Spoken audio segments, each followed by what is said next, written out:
So one of our favorite movies that we watch every year since we've discovered it about 3 years ago. It was about 3 years ago we discovered it, but Christmas, Bloody Christmas. Yes, it is a schlocky movie with a robot Santa that is very, very interesting in the sense that it's horror and Christmas combined. But we also love B-rated movies. And of the B-rated movies that we have watched, is by far the top one. It sounds as schlocky as it seems. There's a Bloody Christmas in the sense that it's a slasher film with this crazy robot Santa who decides to go on this killing spree because his programming is all messed up in a small town in California, I suppose. And nobody's safe. They make it really hard to figure out what year it is. They make it hard to figure out the location. But I also just think it's a good movie. I think it's well made. Robo Santa. I like the one who's murking the whole town. I love it. Get him. My favorite, if I didn't choose Santa as my favorite character, it would be...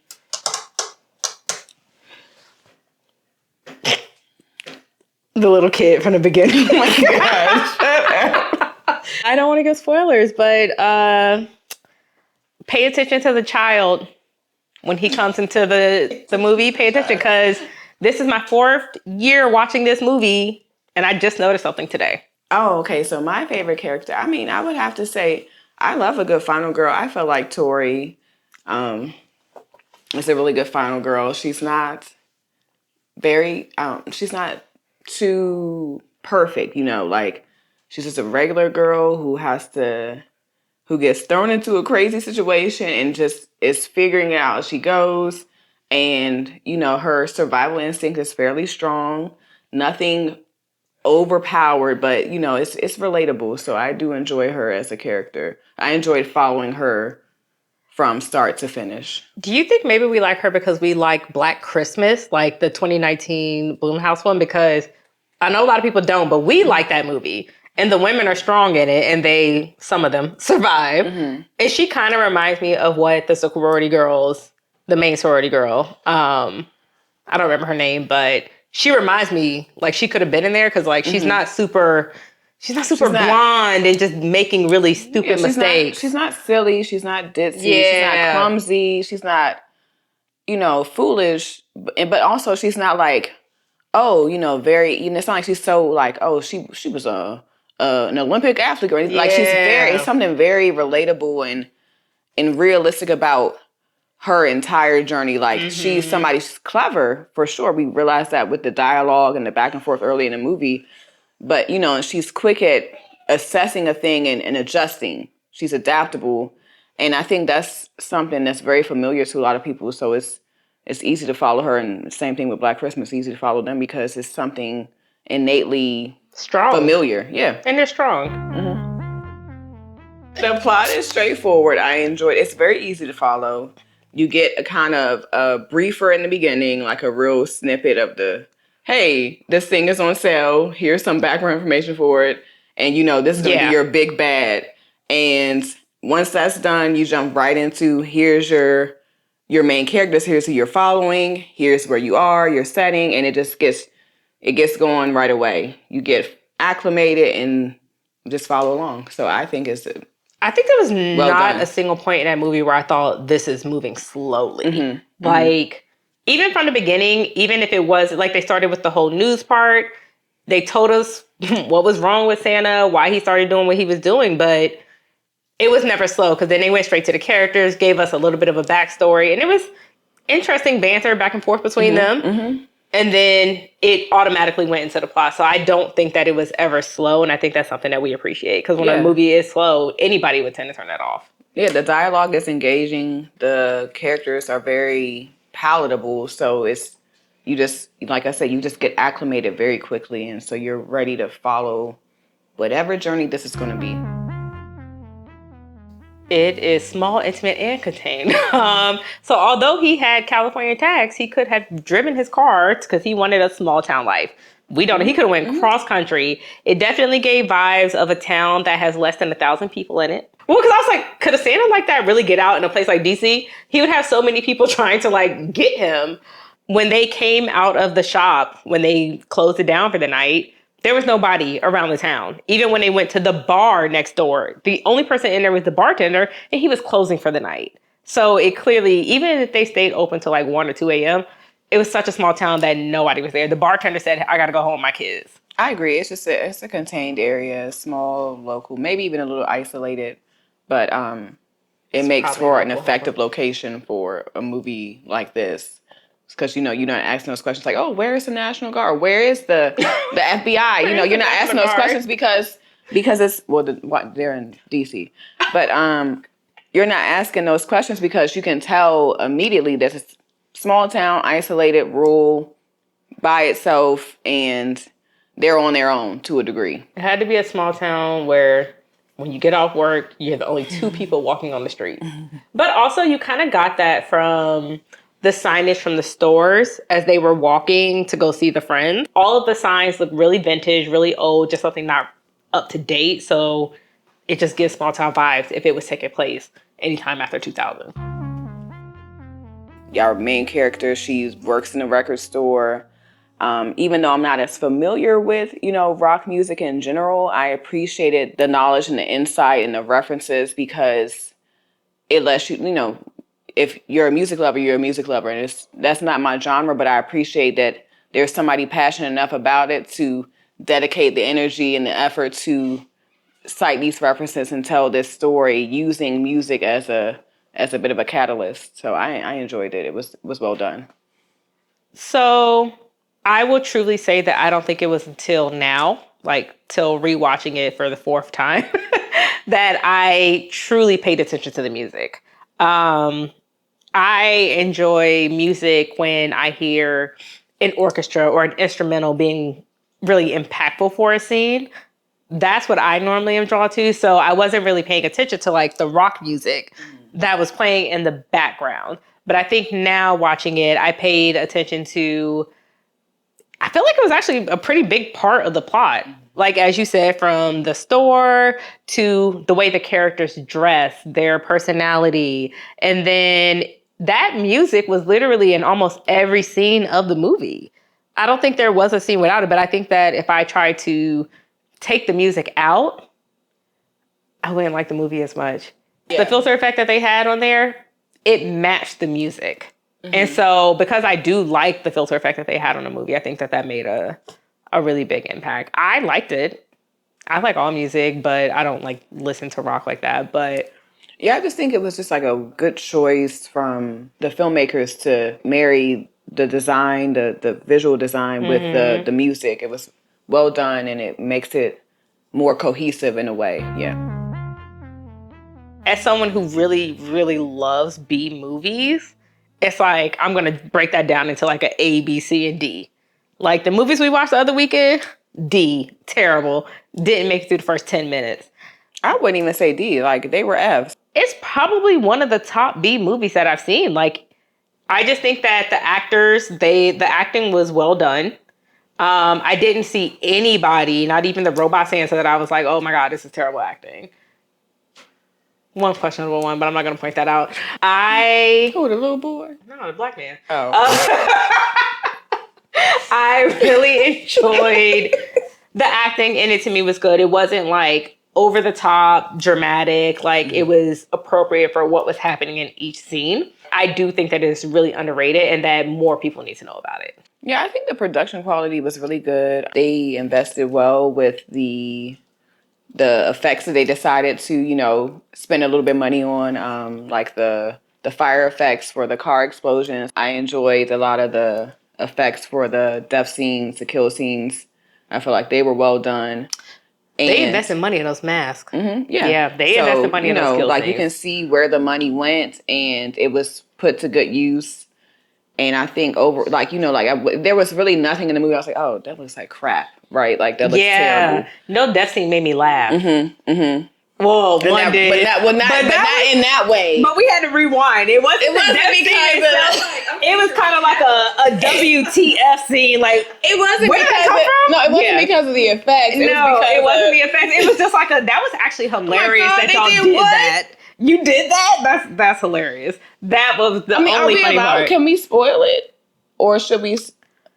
If you spoil it, we just announce. You just announce like spoiler alert. I won't say spoiler alert, but we will say this. When the Santa comes to the house after being at the neighbor's house with all the lights, he's going to go to the window. Pay close attention at what comes through that window when he comes back to it. How he breaks the window. Pay attention to that. How he breaks the window. Pay attention to that because it took us 4 times of watching it to notice it. So that was a reaction moment. And it was like, oh my God. But yeah, pay attention to that. Yeah. So, but yeah, the production quality, I say, is really good. We know where they spent the money. They spent it well. They did a good job. The performances, I think, were really good. There was not a character that I didn't believe, but there was some slight overacting. Just by one person, but they're not there long, and so it doesn't take away from the overall experience. I think it was very minor, and it wasn't until today that I was like, oh, that wasn't the best acting. I watched a movie in theater. I watched that movie, Bone Lake, and it had a theatrical release. Girl, what? Exactly. I don't know what it is. So I watched that movie. And I feel like this movie did more with their effects and their production than that movie did. And that movie got a theatrical. I think it's just a matter of when, how, where, what, all those things contribute to what goes into theaters, what goes to streaming, whatever. Technically, 3 main characters. My boy Robbie, Tori, and Santa. Those are the 3 main Larry, ones. The bartender. No, Larry was not. Larry said, the bartender is y'all there. Y'all on. He was not the Officer Davies, the black guy, Sheriff Monroe. That one definitely ain't a main character. But they are also in the film. They're characters. They're also not the main. In the film. You had 3 main ones. Mm-hmm. You ain't list Tori's sister and I don't remember her Liddy? name. Is that her name? I don't know. See, it wasn't Libby, but it was something with an L. Who knows? It wasn't Libby. I would remember that one. Lydia? Nah, that was a little too... That's too Beetlejuice. Oh. Officer Davies is the worst. He was. He was. I hate to say it, but he... And it's like, I hate to say it because...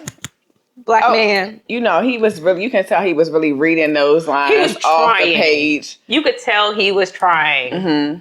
And that's coming from somebody who does not act for a living. So, I mean,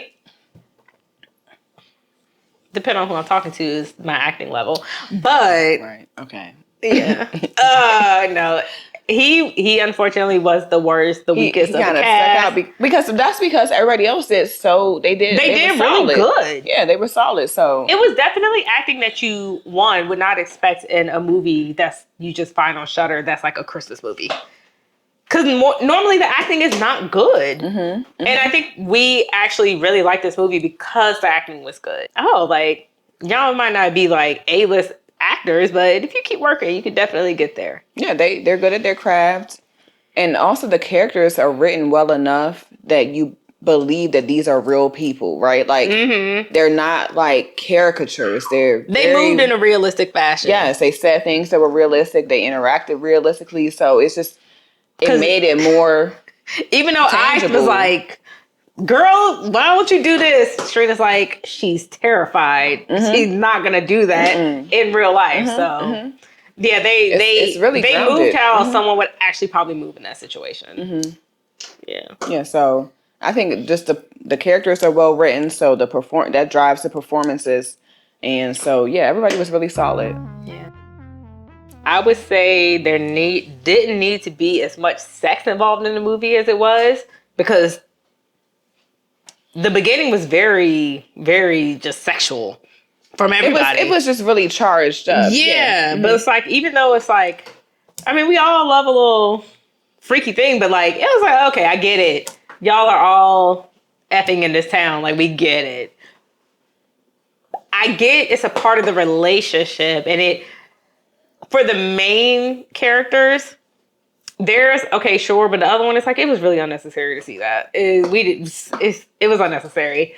They wanted to build this sexual tension to create this, to I think just the flavor of the relationship between the two main characters. Theirs was fine. And I didn't need remember, the friends. that's a trope that you see in horror movies all the time. The only thing with this one is that they front loaded. So instead of it being 100%. interspersed throughout the film, everything's up front because once that's done, it's just onto the action. Merkin. So I mean, it didn't really bother me one way or the other. So I really don't have a lot of notes for it. Yeah, it didn't bother me. It was just like so much of it, so long. I think it lasted longer than a normal horror movie. Like normal, it's like, oh, here's a flash of boobs, or here's a flash of boobs, or it's like here's a sprinkle we're insinuating that we're doing something, but this one was like, nah, you gonna see how this build up. But also, I can appreciate that the build up was actually like a normal one. Mm-hmm. Like if I were to have with a coworker or a friend or whatever, it is the same type of flirting that I would just normally do. Yeah, and it's a natural progression. It's like Christmas Eve. Yeah, it was real. It was very realistic. It was, it just built this tension and this charge. That scene also looked real to me. So if anybody else can tell me if they thought it was real, please let me know, because you'll know what I'm talking about. I did.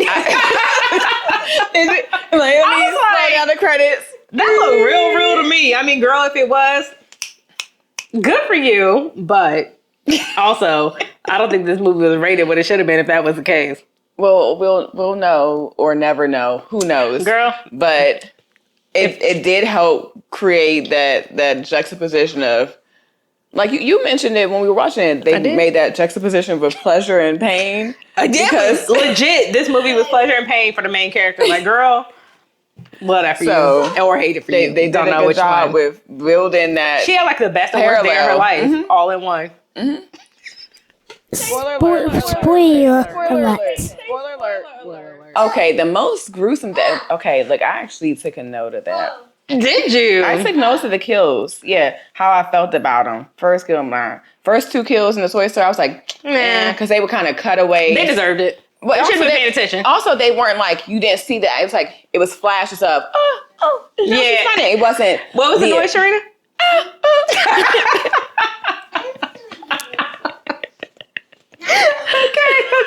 Okay. That was it. That's the sound. I'm childish. I'm sorry. The third one was the neighbor. I feel like it was actually a good effect, the blood spurt from the back. On the back? Yeah. Mm-hmm. I actually kind of like that. He was mine. So, but that was not I feel like the most gruesome kill was Robbie.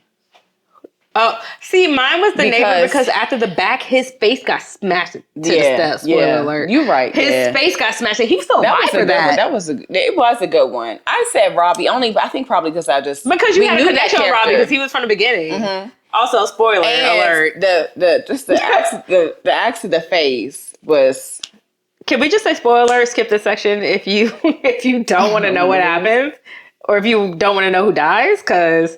Before we get to it, where would you want to find the show? Where will you stream it from? Where will you watch it? Okay, it is a Shudder original, so you can watch it on Shudder, the streaming app. They've also released it to... It's on Netflix now. Netflix, so... Yeah. It was also streaming on... AMC Plus. Yes. So it's 3 avenues to watch this film. I think we've watched them on all 3 at this point. But mostly on Shudder because it's the home of horror movies right there. It's a go-to. Hey, my big bad from when I was a little girl, the big bad that always bothered me is Freddy Krueger.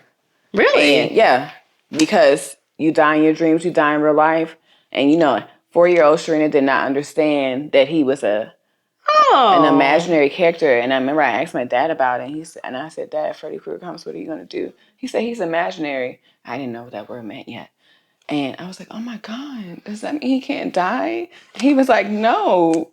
He's make-believe. I was like, oh, okay. So that means he can't die. Right! Again, so I'm just like, he was like the scariest thing on earth to me because I'm a vivid dreamer. So like, I am. The idea that this man could come in your dreams, come in my dreams, kill me, and I'm dead for real was very, very, it still is quite scary. So Freddy Krueger is... Mine was... top of the list. Tales from the Crypt. Those the little dolls those slave dolls Tales from the Hood, those little dolls that came out of the painting, that slave painting. That's your But big those little bad? ventriloquist looking dolls, I hate ventriloquist dolls. That's your big bad? Yes. Okay. Because one day, I never forget, I was in the bed and my mom was playing cards in her room. And when she was shuffling it, I thought the noise with the dolls running down the hallway because we have wood floors. I hate those dolls. They were terrible. Yeah, that was my big bad. Well, that and Candyman, because I swear I got under a blanket, said Candyman a few times, and it flashed light. I'm pretty sure that didn't actually happen, but I came up out of that sheet so fast. I think he was ruthless, and I think he was well done. Like, I think the Santa, it did get to a point where it was just like, God damn, will you die? Jeez. No, because he a robot. He was real military grade. But also, like, I had an OtterBox on my phone and it fell to the floor and broke, even though they said it wasn't breakable. That was military grade. So, like, Allegedly. And also, being in the military, we know anything military grade should be like, okay, it's gonna break easily. He did not. He did not. I was like, wow, he is the most sturdiest thing I've ever seen in the military, actually. But if he would have broke early, we wouldn't have had the whole movie. Mm-hmm. I mean, I think it was really good. I think how they introduced it with the news line saying how it was a recall, that was really good. And then when he came alive and started murking everybody he saw and just started following people, I loved it. He's like me. He gets distracted by flashing lights, so he went to the house with the most lights on it. And nobody was safe. And I actually really like that. Nobody is safe. And he's thorough. He makes sure you ain't getting back up. I think he's a good villain. I enjoy watching slashers. Just go and, you know, cut him up, light him up. I enjoy watching Jason and Michael because they don't scare me the way like a Freddy Krueger or even like like you said, Candyman, like, because the supernatural part is, I think, is what scares me more than like a thing coming at you or like a physical thing coming at you. Scares you more. Mm-hmm. I also had a crush on Candyman, so I'm really not to be trusted. Mm-hmm. Rest in peace, Tony Todd. So, I think I enjoyed his kill spree. It was a fun concept for a villain. He had good kills, and I love that he was so married to that axe. Like he was Thor. Like he would like, I got it. Oh, I know I snapped your neck, but let me go get my axe. Let me get my axe. It was Even though I just like killed you with my hands, I'm still gonna get my weapon like his purse and go from there. Like I know I shot Oh my gun, but where is my axe? A purse is okay, crazy, now I can go down the street. Oh, like sorry, I gotta go kill you now. Yeah, like I love how he just kept going back for the axe. I don't know why, but ma'am, wait, he did. I didn't make him do that. A purse is crazy. You could say anything with a purse. It was his accessory. Oh my God. You saw it. He kept going back. You're right. So I enjoyed that he was like, everybody not getting killed with the axe, but I'm always bring the axe. I'm gonna drop my axe for you, but you. Some people might get shot. Get an axe. Some people might get. You're right. Mm-hmm. He used whatever he had: his hands, a gun, the axe, electricity. Yeah. He was going for it. Like he was just like, "We're going. I'm gonna kill you." An ambulance, you're dying whatever. today. His foot. He did drive. How does this robot know how to drive? This Santa robot, you're driving. It's making me really wonder and question what we spend in defense spending on if we building robots to drive ambulances. I mean, this is America. It is America. Yeah. Do you think it's open for a sequel? Yes. I think it could be. Like we only saw one Santa malfunction in a small town. They're all being recalled. So imagine 5 in Washington, D.C. Or not, because you can't make that movie in Washington. So maybe 5 in Seattle, Minnetonka, Minnesota, Oklahoma. No, I think that they could make one, but I think that it would be nice if it was like more than one Santa malfunctioning within like a certain radius. Ooh, what if they made one with a black Santa? Well, no, I already told you the black Santa wouldn't do that. He'd be like, my children. That's what he would say. And the black Santa turns on the white Santas because he's protecting the people. If the Santa was black, he wouldn't have killed Officer Davies. I know he wouldn't. He would have killed everybody but Officer Davies. That's true. So it would have been the same movie, but Officer Davies would have lived. Mm-hmm. Yeah. I stand on that. Okay. Well, I don't think they made no black ones. No, I don't think they created that, especially military grade. They don't want to see that. It would be cool to have like a quiet place effect where something happens and you see multiple locations. Yeah. being affected. So That would kind of be fun. Yeah. Interesting way to expand. And the fact that they said the recall happened, they've been was shipped on the out, news. so we know that there are other ones that are malfunctioning as well. But let's see what happened in these other cities. Even if it wasn't like a U.S. thing, like it is a military grade one. So what other country had this Santa? It's an international recall. Yeah. So I would might be have the interested ones to in see Canada. how other countries reacted to having this. The climax of the movie, as in like finally where everything comes together and she finds a solution. What do you all think of the climax? Do you think it was worth the build up? Do you think it wasn't big enough of a climax? Or I think it was a good climax. Like she fought her fucking way to that point. All right. She did what she had to do to get there. And I think that it was good because he would not just go down off of getting hit by a car or whatever it may be. It was just like he kept coming back and she kept finding.